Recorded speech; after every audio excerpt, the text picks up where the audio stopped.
সালমান খানকে বলা হয় বলিউডের চিরকুমার, কারণ ৫৯ বছর বয়সী এই তারকা এখনও ইন্ডাস্ট্রিজের আলোচিত অবিবাহিতদের একজন।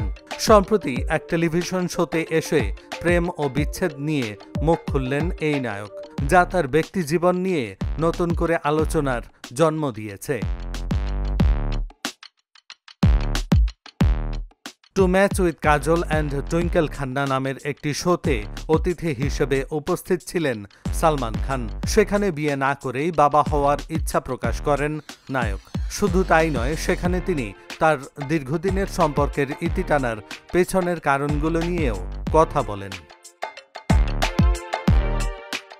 শোতে সালমান বলেন, যখন সম্পর্কে থাকা দুজন মানুষের মধ্যে একজন অন্যজনের তুলনায় বেশি সফল হয়ে যায়, তখন সম্পর্কে টানাপোড়েন শুরু হয়।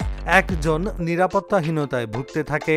নায়ক এও মনে করেন দুজনেরই উচিত একসঙ্গে সামনে এগিয়ে যাওয়া। কেউ যেন কারো ওপর নির্ভরশীল না হয়, সেদিকে খেয়াল রাখা জরুরি। সম্পর্কের ভাঙনের জন্য তিনি নিজেকেই দায়ী করেছেন।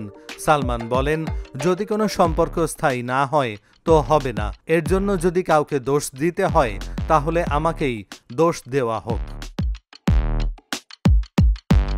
এই শোয়েই নিজের বাবা হওয়ার ইচ্ছে প্রকাশ করেন এই বলিউড সুপারস্টার। সালমান বলেন, একটা টাইগার ছবির সময়ে সত্যিই মনে হয়েছিল আমার যদি একটা সন্তান থাকতো, তবে সন্তান নিতে আমি ইচ্ছুক। কোনো একদিন নিশ্চয়ই বাবা হব। সেটা যে কোনো সময় হতে পারে, তাড়াতাড়িও হতে পারে, আবার পরেও হতে পারে। তবে এটা ঠিক যে সন্তানের বাবা হবই। এহসানুল হক, ঢাকা জার্নাল।